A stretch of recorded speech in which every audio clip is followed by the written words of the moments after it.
آقا کریم صلی اللہ علیہ وسلم کا فرمان خوشبودار ہے، من صلی علیہ 50 مرۃ فی کل یوم صافحته یوم القیامہ۔ سرکار فرماتے ہیں میرا جو کوئی امتی دن بھر میں 50 مرتبہ 50 ٹائمز 50 مرتبہ میری ذات اقدس پہ درود پاک پڑھے گا، سرکار پتہ ہے اس کو بشارت کیا عطا فرمائے، سرکار نے اس کو خوشخبری کیا سنائی، سرکار فرماتے ہیں صافحته یوم القیامہ، قیامت کے دن میں اپنے اس امتی سے مصافحہ کروں گا۔ سبحان اللہ، کتنی بڑی سعادت کی بات ہے۔ دنیا میں اگر کسی کا اعزاز اور اکرام دیکھنا ہو، کسی شخصیت کو دیکھنا ہو، اگر کسی کی آئی ڈی، کسی کی پرسنالٹی چیک کرنی ہو تو ہم اس کا سارا ڈیٹا جو سوشل میڈیا سے نکال لیتے ہیں کہ اس نے زندگی کہاں بسر کی ہے، کیسے لوگوں کے ساتھ اس کا اٹھنا بیٹھنا ہے، اس کی سلام دعا کہاں تک ہے، اس کی اپروچ کہاں تک ہے، اس نے کون کون سی شخصیات سے ملاقات کی ہے، کن کن سے ہاتھ ملائے، کن کن کے ساتھ اس نے تصاویر بنائی ہیں، کس کس کے ساتھ وقت گزارا۔ قیامت والے دن سرکار فرما رہے ہیں ہزار مخلوق ہوگی، حالانکہ عالم تو یہ ہوگا کہ لوگ ڈھونڈ رہے ہوں گے کہ سرکار کریم صلی اللہ علیہ وسلم کہاں ہے۔ سرکار نے یہ نہیں فرمایا کہ میرا وہ امت ہی میرے سے سلام کرے گا، اس میں تو پھر یہ ہوتا کہ امت ڈھونڈتی کہ نبی پاک صلی اللہ علیہ وسلم کی زیارت نہ ہوگی۔ سرکار فرماتے ہیں میں خود مصطفیٰ کریم اس اپنے امتی سے مصافحہ کروں گا۔ اور دیکھیں اس بات کو ایک اور میں آپ کو دلیل سے سمجھانا چاہوں گا، وہ بھی حدیث مبارکہ ہی ہے۔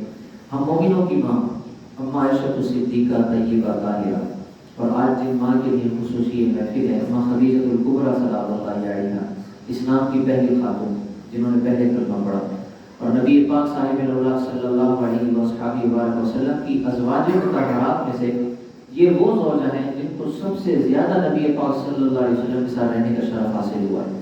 25 سال تک نبی پاک کی خدمت میں رہی ہیں، اور یہ تھوڑا سا نہیں ہے، سرکار کریم صلی اللہ علیہ وسلم کی خدمت میں رہنا۔ اعلیٰ حضرت رحمۃ اللہ تعالیٰ علیہ فرماتے ہیں سیدی ماں، پہلی ماں، ماں خدیجہ الکبریٰ، عز و شان جلالت پہ لاکھوں سلام۔ اعلیٰ حضرت رحمۃ اللہ تعالیٰ فرماتے ہیں یہ مومنوں کی پہلی ماں ہے، اور قرآن مقدس نے فرمایا النبی اولیٰ بالمؤمنین من انفسہم وازواجہ امہاتہم، جو نبی علیہ السلام کی زوجہ ہیں وہ مومنوں کی ماں ہیں، جتنی بھی زوجہ ہیں، اماں خدیجہ الکبریٰ، اماں عائشہ صدیقہ، اماں جویریہ، حضرت سودا، جتنی بھی ہیں یہ مومنوں کی مائیں ہیں۔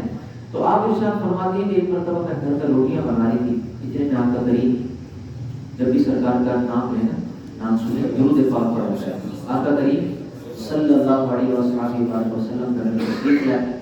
سرکار جب آنگن میں آئے تو سرکار نے دیکھا کہ اماں عائشہ صدیقہ روٹیاں لگا رہی ہیں۔ سرکار نے فرمایا عائشہ ایک پیڑا مجھے دو، میں بھی روٹی لگاتا ہوں۔ اور یہ میں نے پچھلے دفعہ بھی شاید آپ کی خدمت میں عرض کیا تھا، جب بھی کوئی حدیث مبارکہ سنیں یا کوئی بھی دین کی بات سنیں اس سے سبق ضرور حاصل کیا کریں۔ اب اس کے اندر دیکھیں رحمت دو جہاں ہیں، امام الانبیاء ہیں، شان اتنی بڑی ہے، اور عالم یہ نہیں ہے کہ میں آرام سے ایک جگہ سائڈ پہ بیٹھے ہیں اور دوسروں کے اوپر حکم چلایا جا رہا ہے۔ وہ اللہ نے بڑی شان عطا فرمائی ہے سرکار کو، سارے نبیوں کی امامت کی ہے سرکار نے، لیکن گھر کے اندر اخلاق کا کیسا عالم ہے کہ اپنی زوجہ کے پاس جا کے کہتے ہیں پیڑوں میں میں روٹی لگاتا ہوں۔ یہ اخلاق کا درس ہے، اس مٹھاس کو آپ ذرا محسوس کیجیے۔ سرکار نے فرمایا کہ اے عائشہ ایک پیڑ مجھے تو میں بھی روٹی لگاتا ہوں۔ ہم عائشہ نے عرض کیا رسول اللہ آپ کیوں روٹی لگائیں؟ سرکار نے فرمایا دو تو صحیح، اصل تو یہ حدیث پاک سمجھانی تھی نا اپنی امت کو، وہ تو ایک بہانہ تھا اور ساتھ اخلاق کا بھی درس تھا۔ ہم عائشہ نے پیڑا لیا، سرکار نے ہاتھ پہ پیڑا لیا اور روٹی لگا دی تندور میں۔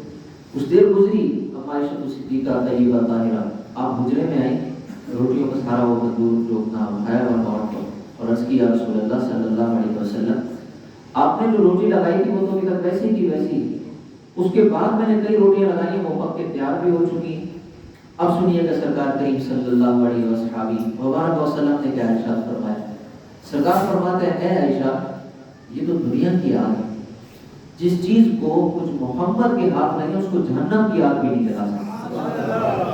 اب اس حدیث مبارکہ کو ذہن میں لے کر آئیں کہ سرکار فرماتے ہیں جو 50 بار درود پاک پڑھے گا میں اس سے مصافحہ کروں گا۔ جب سرکار کے ہاتھوں سے ہاتھ مس ہو جائے گا، اللہ کی ذات سے امید ہے کہ ہمیں بھی جہنم کی آگ نہیں جلائے گی، اور سرکار کی شفاعت سے ہم بھی داخل جنت میں۔ تو آج سے نیت کریں 5 نمازیں ذی نصیب کی ہر نماز مسجد میں آ کے ادا فرمائیں، اور جماعت کے ساتھ نماز پڑھنا واجب ہے، جان بوجھ کے واجب کا ترک کرنا بندہ فساق میں شمار کیا جائے، فاسقین میں سے ہو جائے۔ اور فاسق کی سب سے بڑی بات یہ ہوتی ہے کہ اس کی گواہی قبول نہیں کی جاتی۔ آج کل تو خیر وہ والا نظام نہیں ہے، جب لوگوں کی گواہیاں لی جاتی تھی، کسی سے قسمیں اٹھوائی جاتی تھی، اس دور میں اس کا بہت بڑا نام ہوا کرتا تھا.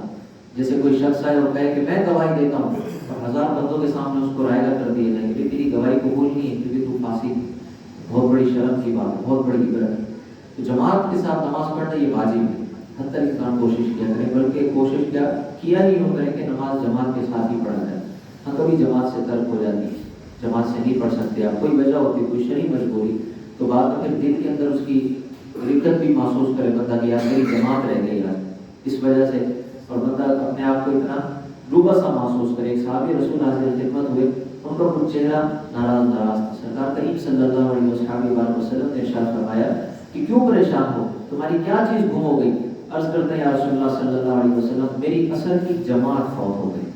صرف جماعت فوت ہوئی ہے. نماز قضا کرنا تو ہم صحابی رسول سے گمان ہی نہیں کر سکتے نا، صحابہ کرام سرکار کی صحبت میں رہنے والے. عرض کرتے ہیں رسول اللہ صرف میری جماعت رہ گئی اثر کی، اس کی وجہ سے وہ اتنا رنجیدہ اور اتنے غمگین تھے. سرکار پوچھنے پر مجبور ہو گئے تمہاری کیا چیز گم ہو گئی. اور ہماری حالت تو یہ ہوتی ہے کہ کئی کئی نمازیں نکل جاتی ہیں اور ہماری اس طرف توجہ نہیں ہوتی.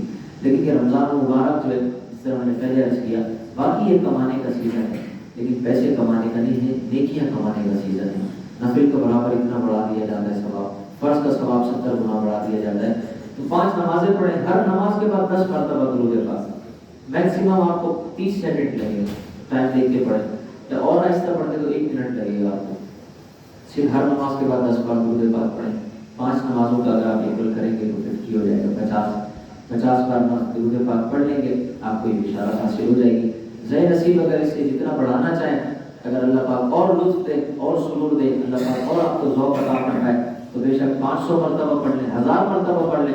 اور روایات میں یہ بھی مفہوم ہے کہ جو 1000 بار درود پاک پڑھتا ہے اس وقت تک وہ مرے گا نہیں جب تک جنت میں اپنا گھر نہ دیکھے. اور اس چیز کی حالت بنانے کے لیے دیگر فضول گفتگو سے بچتے ہوئے درود پاک میں زیادہ سے زیادہ وقت گزارا کریں.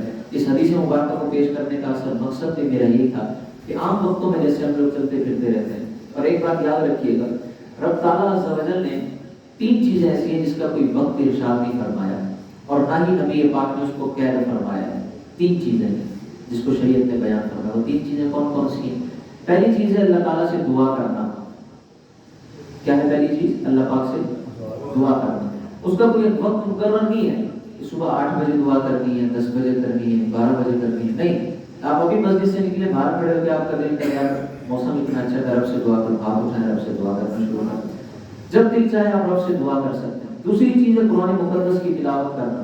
اس کے لیے شریعت نے کوئی ٹائم مقرر نہیں کیا، صبح کرنی ہے، شام کو نہیں کرنی، دوپہر کو کرنی ہے، کتنے بجے کرنی ہے، اتنے بجے نہ. جب آپ کا دل کرے آپ قرآن مقدس اٹھائیں اور اپنے رب سے ہم کلام ہو. روایت میں فرمایا گیا جو چاہتا ہے کہ میں اپنے رب سے گفتگو کروں وہ قرآن مقدس کی تلاوت کرے، اس کو اس کی لذت محسوس ہوگی قرآن مقدس کی انشاءاللہ. اور تیسری چیز یہ ہے کہ سرکار کریم صلی اللہ علیہ وسلم پر درود پاک پڑھنا. شریعت نے اس کا کوئی وقت مقرر نہیں کیا. نماز کے لیے آپ نے دیکھیں 3 اوقات مکروہ ہوتے ہیں. روزے کی ایک لمیٹڈ ٹائم ہے، صبح سحری کرنی ہے، شام کو افطاری کرنی ہے. زکوٰۃ کا ایک پورا نصاب ہے کہ سال بعد ادا کرنی ہے، ہماری کا نصاب ہوئی. حج کا ایک پورا نصاب ہے. لیکن یہ 3 چیزیں جو شریعت نے بیان کی اس کا کوئی خاص وقت نہیں ہے. جب آپ کا دل چاہے اپنے رب سے دعا کریں، جب آپ کا دل چاہے قرآن مقدس کی تلاوت کریں، اور جب آپ کا دل چاہے اپنے پیارے نبی صلی اللہ علیہ وسلم کی ذات پر درود پڑھیں. انشاءاللہ آپ کی دنیا بھی بہتر ہوگی اور آپ کی آخرت